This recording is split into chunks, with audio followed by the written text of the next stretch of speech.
It has been said that if there is ever to be such a thing as a true universal language, it will most likely be expressed in the realms of mathematics, geometry, energy patterns, and frequency. Could it be that this language, or at least the foundation of it, already exists here on Earth? Is it possible that over the course of thousands of years, we have been somehow guided in the process of creating this new form of communication? And if so, what type of information will be conveyed through it that could not be expressed any other way? In the search for answers, we must be prepared to trek through both time and space, to open our eyes and minds wide enough to notice compelling coincidences, and to stand back far enough to see if the building blocks of some kind of mathematical, spatial, frequency-based language emerge. But before we begin our journey, we will pause here in the present day to notice some of the ways that we measure and tabulate the world around us. This is an important step, for how we count and measure things can be as revealing as why we count them. First, we will take a look at the way we measure time. For all practical purposes, the smallest unit is 1 second, and we all know it takes 60 seconds to make a minute, and then 60 of these minutes to make an hour. This hour, of course, is the unit by which we divide our days, and these days become months, years, decades, centuries, and so on. Speaking of 60, let's take a moment to notice that all geometry, whether it is 2 or 3 dimensional, is also derived from base 60 mathematics that provide the foundation for a 360-degree circle, which in turn provides us with all the angles and formulas for creating virtually every shape known to humankind. Now let's look at how many cultures from all over the world have chosen to count and group things.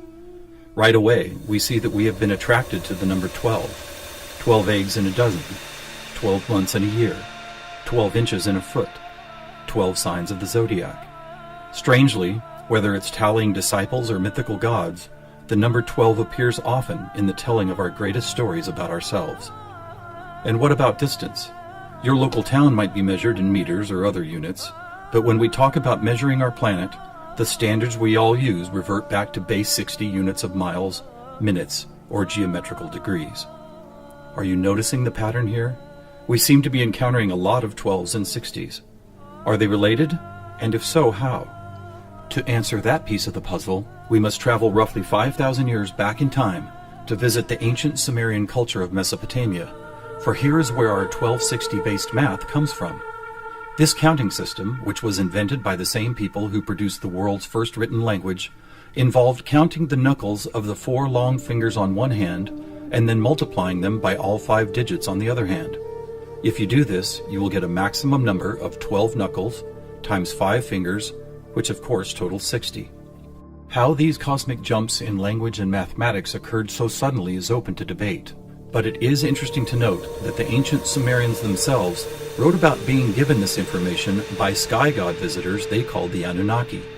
Who and what the Anunnaki were is a hotly contested subject, but one thing that cannot be denied is the fact that over 5,000 years ago, a mathematical system was born that incredibly still serves us today. So now that we have our various units of measurement, all based on the Sumerian 1260 counting system, let's jump forward to a few pivotal moments in history and see what other numbers, patterns, and synchronicities appear. In the 6th century BC, on the Greek island of Samos, the famed mathematician Pythagoras led a school of thought that married philosophy, mathematics, music, and of course geometry.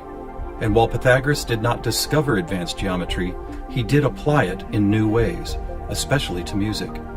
For instance, he noticed that when a tauten string was plucked, it would create a tone. And when that string was divided in half, it would make the same tone only twice as high in pitch. Pythagoras then came up with numerical ratios based on harmonic fifths, and this led to the creation of the musical scale found at the root of most modern music. It is important to note that according to Pythagoras, all musical notes were found by using mathematics, and as such were given number values according to their placement in a kind of master grid. For instance, by using fifths beginning from note number 1, he was eventually guided to note 27. And to find the same note twice as high in pitch, he simply kept doubling it to 54, 108, 216, 432, and so on up the scale. If you've ever heard of Pythagorean tuning, you know that the number 432 is quite important. To Pythagoras himself, it probably wouldn't have stood out more than any other in his numerical grid. But in our quest to find a universal language based on mathematics and frequency, this particular note represents a significant piece of coincidental evidence. You see, many ancient musical instruments, from Tibetan bowls to Native American flutes, happen to produce the same tone, a tone that vibrates at 432 cycles per second. That's compelling, but even more intriguing is the fact that Pythagoras was not calculating vibration cycles to find tone 432. It just happens to be the same number. What's more, for decades, most modern musical instruments were also tuned to this same fourth octave A, with a value of 432 cycles. How could this be? Who chose this particular note as the keystone for instrument tuning, and more importantly, why? Here is where a deeper mystery begins to emerge, and to explore it, we will need to go back to Pythagoras' other passion, geometry. It is not an exaggeration to say that to Pythagoras and his disciples, geometry and math held a key to the nature of all life everywhere, and maybe it does. Let's look at the first four geometric shapes, the circle, triangle, square, and pentagon. In each of them are angles of degrees that, when added together, always total a specific number relative to that particular shape. For instance, if we take a triangle, the sum total of all three interior angles is always 180. For both the square and circle, it is 360. For a pentagon, it is 540.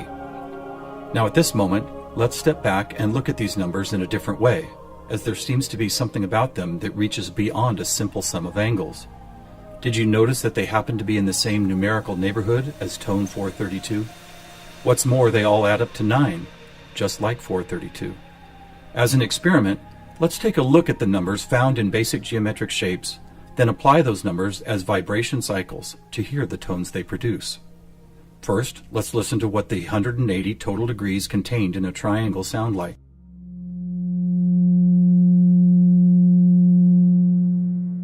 And here's a squares and circles 360 in cycles per second. A perfect octave up from the triangle.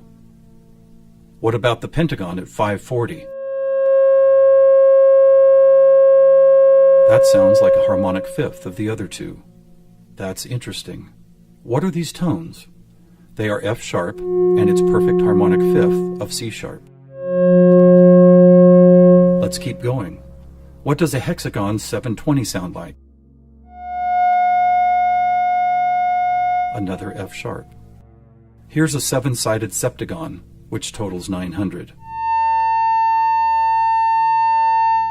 This is an A sharp, which happens to be the note required to complete an F sharp major chord in perfect three-part harmony.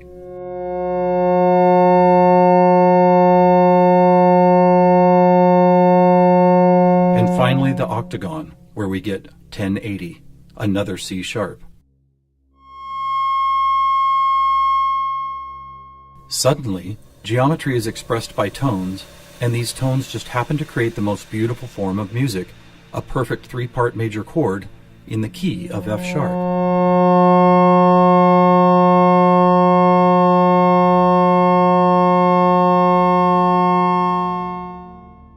Is this something we've been missing for years? Is it important?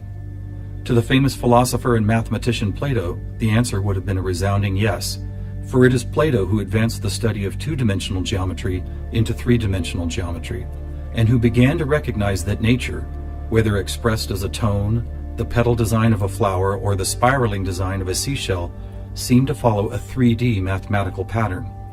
In fact, it became an obsession of Plato to try and find the simplest three-dimensional geometric shapes, and his quest ultimately revealed what we now call the Platonic solids. In essence, these forms represent the most elemental construction blocks found both in human-made and natural forms. So let's see if and how they fit into our geometry tone grid. First, there is the tetrahedron, or a three-sided pyramid comprised of four interlocking triangles. As we did before, let's add up all the angles found in those four triangles. The answer, 720, which we have already seen is the tone F sharp.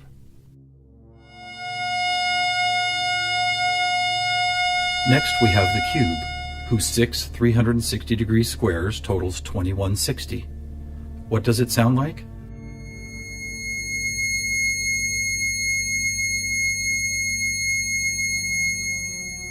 2160 is a high C sharp, and as you will see later, a very interesting number for other reasons as well. Next up is the octahedron.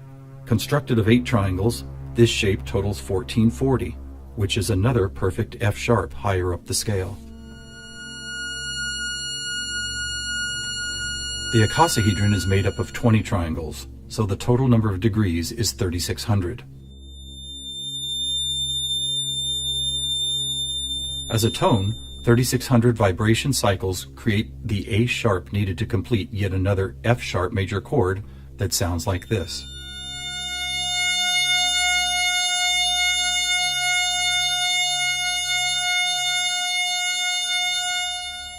At this point, we have seen how 2- and 3-dimensional geometry can be expressed by the notes found in an F sharp major chord.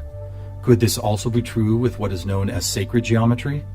To find out, we will first need to build a design called the germ of life, which, when repeated, goes on to reveal the seed of life, then flower of life pattern found at sacred sites all over the world.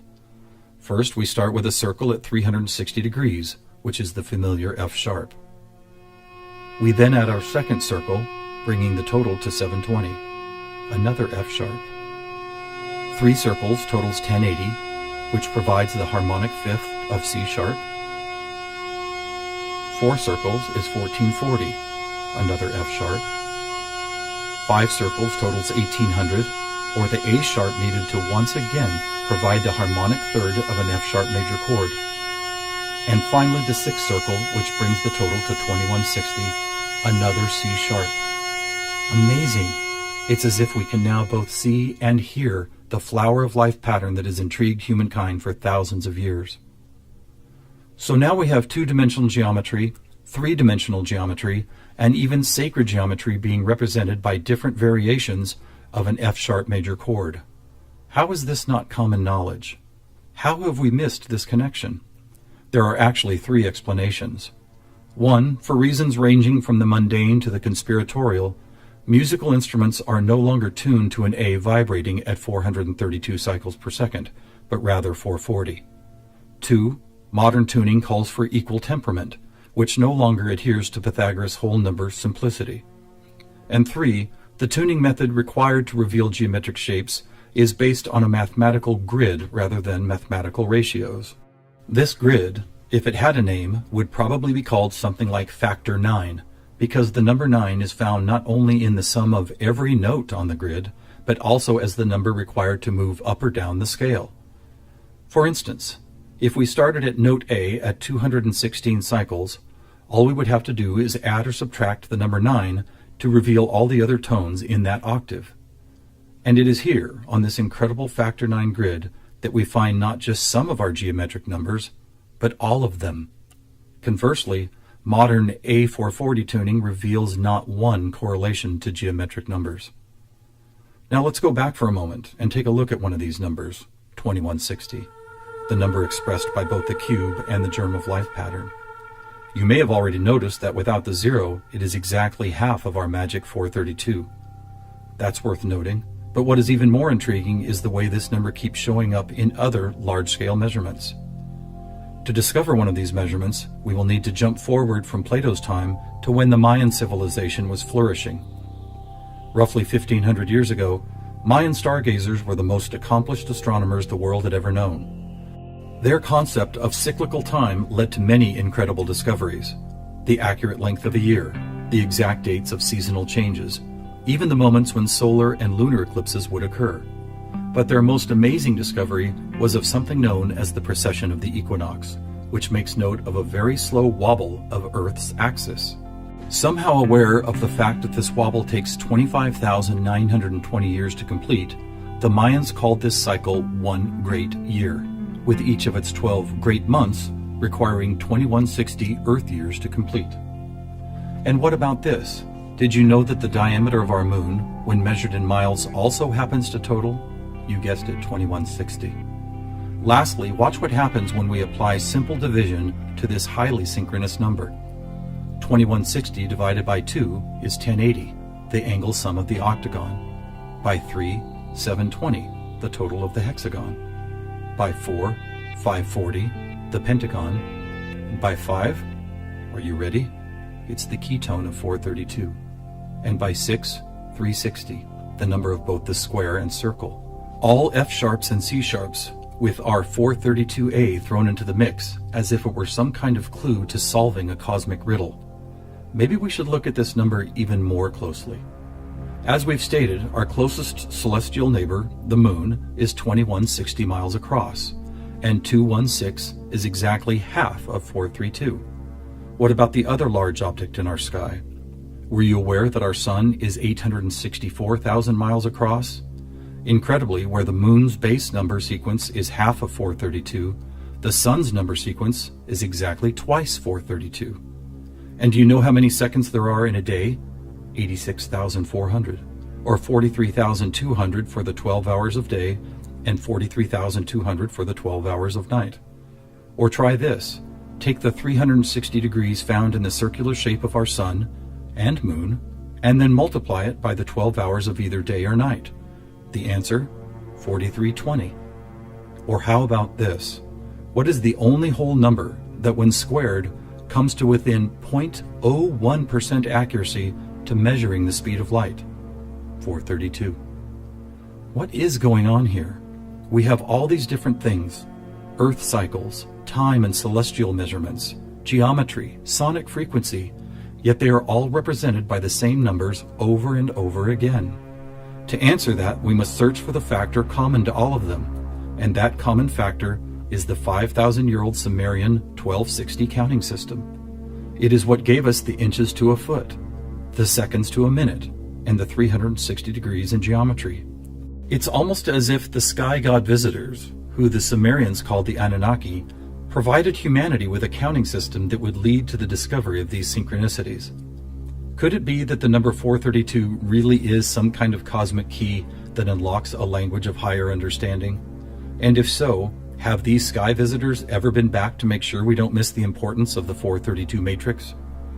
One possible answer can be found in the story of a man named George Van Tassel, a respected aeronautical engineer who believed he was contacted by extraterrestrial beings in the early 1950s. During this encounter, Van Tassel said he was provided with a mathematical formula that could be used for everything from time travel to sound frequency healing, and which he used to build the world-famous Integratron near Joshua Tree, California. What is this formula? It is F equals 1 over T, or frequency equals one particular something divided by the number of time. Well, what if that one something was the biggest one on our planet, the one great year of 25,920 discovered by the Mayans? And what if the number for time was the most logical choice of 60? Suddenly, this mysterious equation is expressed as frequency equals 25,920 divided by 60. Are you ready for the answer? It's 432. Not only the frequency that instruments all of the world have been tuned to for thousands of years, but also the number that reveals the synchronistic nature of life on this planet.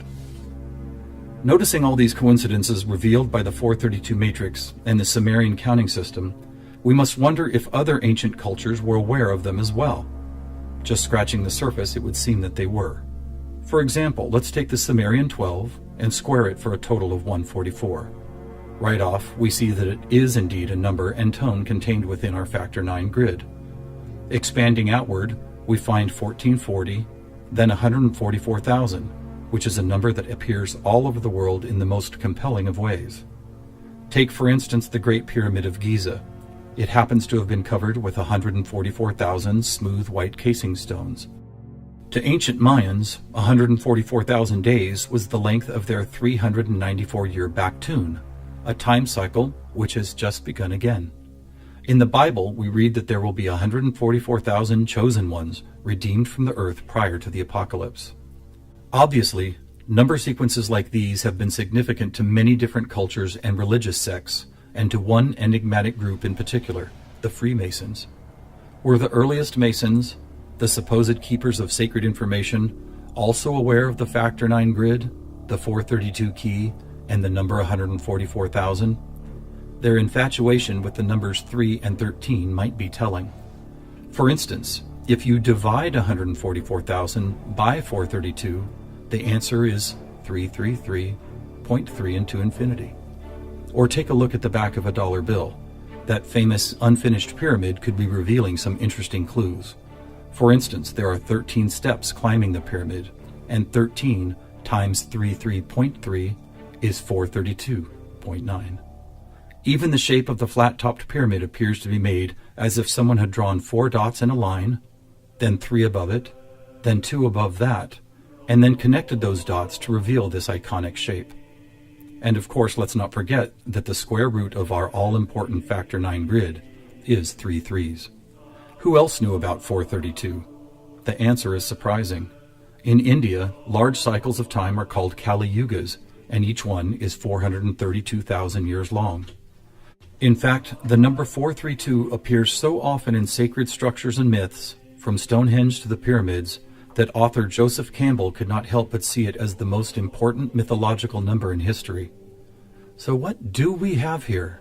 What is it that's trying to be expressed by all of these coincidences? One answer is that over the course of history, we have been somehow guided toward both the subconscious creation and eventual conscious recognition of a grand pattern based on frequency, mathematics, time, space, and geometry. Quite possibly, these synchronistic numbers, shapes, and tones represent the building blocks of a language that we do not yet fully understand, but could turn out to be the most important language we will ever learn. How will we use it? Who will we be conversing with? Time will tell. Thousands of years ago, from locations all over the globe, various prophets, shamans, and seers described an era when humanity would make some kind of cosmic leap into a next level of consciousness.